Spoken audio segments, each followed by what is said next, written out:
నీతి సూర్యుని గొలుతుము. దీన మనసును కలిగి దేవుని దివ్య సేవను చేతుము. నేనును నా ఇంటి వారును నీతి సూర్యుని గొలుతుము. అనుదినమును ప్రభుని తలచుచు అలయకను ప్రార్థింతుము. అనుదినమును ప్రభుని తలచుచు అలయకను ప్రార్థింతుము. అనవరతమా ప్రభుని చిత్తమునను కరింతుము కనులలో. నేనును నా ఇంటి వారును నీతి సూర్యుని గొలుతుము. జీవితమును ప్రభుని ప్రేమను శిష్యులను ప్రసరిద్దుము. జీవితమును ప్రభుని ప్రేమ శిష్యులను ప్రసరిద్దుము. దివ్య జ్యోతుల రీతి వెలుగుచు దివ్య సన్నిధి నొందుము. నేనును నా ఇంటి వారు నీతి సూర్యుని కొలుతుము. మన తండ్రి అయిన దేవుని నుండి ప్రభు అయిన యేసుక్రీస్తు నుండి కృపయు సమాధానములు మీకు కలుగునుగాక. ఆమేన్. దయచేసి కూర్చుందామండి. దేవుని నామమునకు మహిమ కలుగునుగాక. దేవునికి స్తోత్రం. హల్లెలూయా.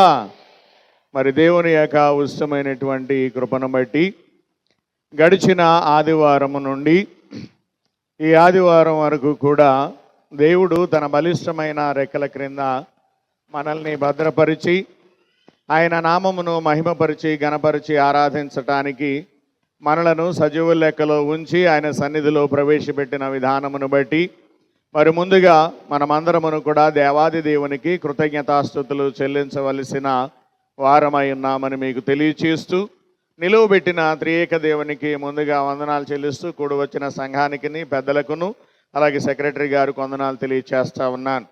ప్రియులారా, మరి ఈ దినమున మరి దేవుని యొక్క వాక్యాన్ని అందించటానికి మన మధ్యలోనికి మరి భీమవరం నుండి శతవార్షిక రూపాంతర దేవాలయం యొక్క గురువర్యులు రెవరెండ్ డాక్టర్ నక్క అశోక్ కుమారయ్య గారు మన మధ్యలోనికి మరి రాబోతా ఉన్నారు. వారిని మరి మన రెవరెండ్ సన్నీ గారు దంపతులను దేవుడు ప్రేమించి ఇచ్చినటువంటి కుమార్తెని ఈరోజు దేవాలయం తీసుకొచ్చి పేరు పెడుతున్నారు. ఆ సందర్భంగా పాస్టర్ గారిని వారు ఆహ్వానించారు. వారు ఈరోజు మన మధ్యలోనికి వారు రాబోతూ ఉన్నారు. మరి మార్గ మధ్యలో ఉన్నారు కనుక కొద్ది నిమిషాలు వారు వచ్చే లోపుగా కొన్ని విషయాలు మరి ఈ దేవుని యొక్క వాక్యములో నుండి మనము ధ్యానం చేద్దాం. వారు వచ్చిన వెంటనే నేను వాక్యాన్ని ఆపేస్తాను, గమనించాలని మనవి చేస్తూ ఉన్నాను. ప్రియులారా, మరి ఈరోజు మనం చదువుకున్నటువంటి ఆ లేఖన భాగములను బట్టి ఏర్పాటు చేయబడినటువంటి అంశము మనందరికీ తెలిసిందే. ఈరోజు మన అంశం ఏంటి చెప్పండి? నీ ఇంటి వారందరూ యేసుని నమ్మినట్టేనా మన అంశం. ప్రియులారా, క్రైస్తవ విశ్వాసులకు హైందవ భక్తులకు కొన్ని తేడాలు ఉన్నాయి. అవేంటి అని అంటే ముఖ్యముగా ఏంటి ఆ తేడా అంటే మందిరమునకు వెళ్ళేటప్పుడు ఉండేటువంటి తేడాలు మనం తెలుసుకోవాలి. హైందవులలో ఎక్కువగా స్త్రీలైనటువంటి వారి దేవాలయానికి వెళ్తూ ఉంటారు. ఆ తరువాత పిల్లలైనటువంటి వారు వెళ్తూ ఉంటారు. ఆ తరువాత పురుషులు వెళ్తూ ఉంటారు. ఇవి ఏకకాలంలో వారు చేయరు. ఒక్కో సందర్భంలో స్త్రీలు చేసే కార్యక్రమాలు ఉంటాయి, ఒక్కో సందర్భంలో పిల్లలు చేసేటువంటి కార్యక్రమాలు ఉంటాయి, ఒక్కొక్క సందర్భంలో పురుషులు చేసేటువంటి కార్యక్రమాలు ఉంటాయి. ప్రియమైనటువంటి దేవుని బిడ్డలారా, అలాగే ఆ హైందవ సహోదరులు కూడా మహమ్మదీయులు కూడా మరి దేవాలయానికి వెళ్ళేటప్పుడు పురుషులే దేవాలయంలోనికి వెళ్తూ ఉంటారు. స్త్రీలైనటువంటి వారు మసీదులోనికి వారు రానివారు. వారికి వేరొక స్థలాన్ని వారు కేటాయించి అక్కడ ఆరాధించుకునమని చెబుతూ ఉంటారు. ప్రియమైనటువంటి దేవుని బిడ్డలారా, అయితే దేవుని యొక్క ఉద్దేశం ఏంటి అని అంటే దేవుని పిల్లలందరూ కూడా దేవాలయమునకు వెళ్ళాలి. దేవుని బిడ్డలందరూ కూడా దేవాలయానికి వెళ్ళాలి, అది కూడా కుటుంబంగా వెళ్ళాలి అని దేవుని యొక్క ఉద్దేశమైంది. ఈ కుటుంబంగా దేవుణ్ణి ఆరాధించేటువంటి పరిస్థితిని మనం ఎక్కడ చూస్తాము అని అంటే క్రైస్తవ దేవాలయంలో మాత్రమే మనము చూడగలుగుతాం. మన ఆలయంలోనికి పురుషులు వస్తారు, స్త్రీలు వస్తారు, పిల్లలు కూడా వస్తారు. అంటే కుటుంబంగా ఆరాధించేటువంటి స్థలముగా దేవుని యొక్క ఆలయమై ఉన్నది. ప్రియమైనటువంటి దేవుని బిడ్డలారా, దేవుని యొక్క వాక్యములో గనక మనము చూస్తే కీర్తన గ్రంథములో 115వ అధ్యాయము 13, 14 వచనాలు గనక మనం చదివితే దేవుని యొక్క వాక్యం ఇలా తెలియజేస్తా ఉంది. ఎవరు పిల్లలున్నారు, పెద్దలనేమి తన యందు భయభక్తులు గలవారు. అంటే స్త్రీలు, పురుషులు, అలాగే పిల్లలు అందరూ కూడా మనకి కనబడతా ఉన్నారు. ప్రియమైనటువంటి దేవుని బిడ్డలారు, అంటే దేవుని యొక్క బిడ్డలందరూ కూడా కుటుంబముగా ఆరాధించాలి అని దేవుడు కోరుకుంటా ఉన్నాడు. ఎవరైతే కుటుంబంగా వచ్చి దేవుణ్ణి ఆరాధిస్తారో వారినందరినీ కూడా దేవుడు ఏం చేస్తాడు? ఆశీర్వదిస్తాడు అని దేవుని యొక్క వాక్యము సెలవిస్తా ఉన్నది. ప్రియ దేవుని బిడ్డలారా, కనుక దీనిని బట్టి కనుక మనం ఆలోచన చేస్తే ఇంటి వారందరూ కూడా విశ్వాసులుగాను లేక భక్తులుగాను ఆరాధికులుగాను ఉండాలి అనేది మరి దేవుని యొక్క ఉద్దేశమై ఉన్నది అని నేను మీకు తెలియచేస్తా ఉన్నాను. కనుక ఇటువంటి అవకాశాన్ని కుటుంబముగా దేవుణ్ణి ఆరాధించేటువంటి అవకాశాన్ని దేవుడు మనకిచ్చాడు. కానీ చాలామంది ఏం చేస్తూ ఉన్నారు అని అంటే కుటుంబాలుగా దేవుని సన్నిధికి రావట్లేదు. ప్రియమైనటువంటి దేవుని బిడ్డలారా, భర్తలు వస్తే భార్యలు రారు, భార్యలు వస్తే భర్తలు రారు, వీళ్ళిద్దరూ వస్తే పిల్లలు రారు. ప్రియమైనటువంటి దేవుని బిడ్డలారా, అటువంటి స్థితిలో నేటి క్రైస్తవ్యము ఉన్నది అనేటువంటి విషయాన్ని మీకు జ్ఞాపకం చేస్తాను. కానీ దేవుడేం కోరుకుంటున్నాడు అని అంటే కుటుంబముగా కలిసి నన్ను ఆరాధించాలి అని దేవుడు కోరుకుంటున్నాడు. ప్రియమైనటువంటి దేవుని బిడ్డలారా, ఎప్పుడు కుటుంబంగా కలిసి మనం ఆరాధించగలము అని అంటే కుటుంబం అంతా మార్పు చెందినప్పుడు, కుటుంబం అంతా మారు మనసు పొందినప్పుడు, కుటుంబం అంతా దేవుని యందు విశ్వాసం ఉంచినప్పుడు మనము కుటుంబంగా దేవుణ్ణి ఏం చేయగలుగుతాం? ఆరాధించగలుగుతాం. ఇప్పుడు దేవుణ్ణి కుటుంబంగా ఆరాధించలేకపోతున్నాము అని అంటే కారణం ఏంటి? ఇంటి వారందరూ కూడా ఇంకా పూర్తిగా దేవుణ్ణి నమ్మలేదు.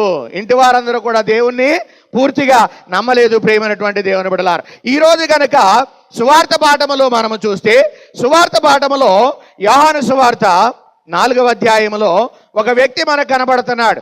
అతను ఎవరు అని అంటే ఒక ప్రధాని మనకు కనిపిస్తా ఉన్నాడు. ప్రియమైనటువంటి దేవుని బిడ్డలారా, కపెర్నహూములో ఒక ప్రధాని ఉన్నాడంట. ఆ ప్రధాని కుమారుడు ఏమై ఉన్నాడు అని అంటే రోగి అయి ఉన్నాడు. యేసు యూదయ నుండి గలిలయకు వచ్చిన అతడు విని ఆయన యొద్దకు వెళ్ళి ఏమంటున్నాడు అని అంటే నా కుమారుడు చావ సిద్ధమై ఉన్నాడు గనుక ఆయన వచ్చి స్వస్థపరచవలనని యేసుక్రీస్తు ప్రభువారిని ఆ ప్రధాని వేడుకున్నటువంటి సందర్భాన్ని చూస్తున్నాం.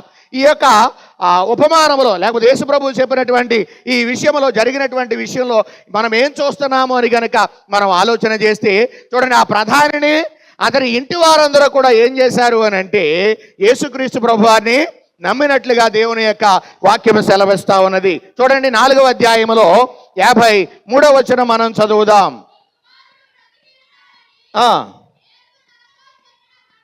అదే అని తండ్రి తెలుసుకొనెను గనుక అతడును అతని ఇంటి వారందరూను నమ్మిరి. ఎవరు నమ్మారు?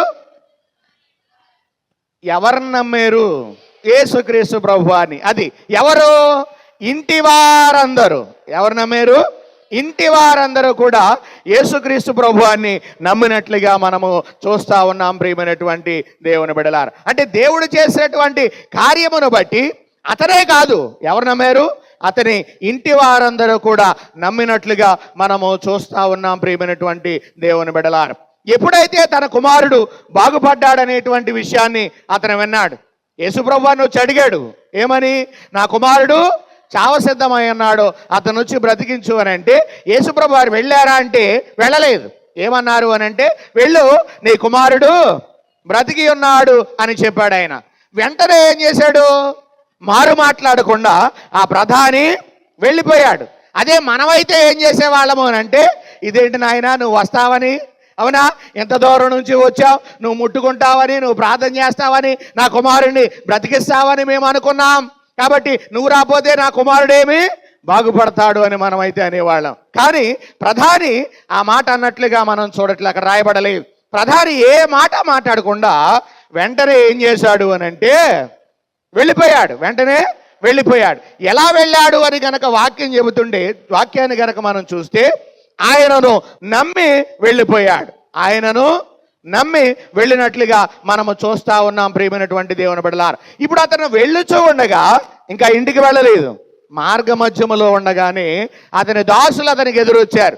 నీ కుమారుడు బ్రతికి ఉన్నాడనే వార్త చెప్పారు. ఇప్పుడు వెంటనే అమ్మయ్యా బ్రతికాడా లేదా, బతుకుతాడు, బతికిచ్చాడు దేవుడు అని అనలా. ఏమన్నాడు తెలుసా? అక్కడ ఏ గంటకు వాడు బాగుపడ్డాడు అని అడిగాడు.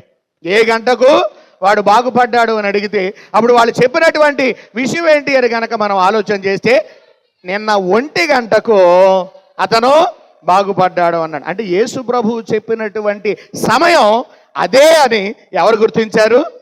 ప్రధాని గుర్తించాడు. ప్రధానిని, అతని ఇంటి వారందరూ కూడా యేసుక్రీస్తు ప్రభువారిని నమ్మారు. అలాగే మనము, మన కుటుంబం కూడా యేసుక్రీస్తు వారిని నమ్మి వెంబడించి దీవించబడి ఆశీర్వదించబడి ఆయన రాకడకు, రాజ్యానికి ఆయుత్తపడాలని తెలియజేస్తూ ఈ మాటలు ముగిస్తున్నాను. దేవుడి మాటలు మన వినికిడిలో దీవించును గాక. ఆమేన్. దేవునికి స్తోత్రం.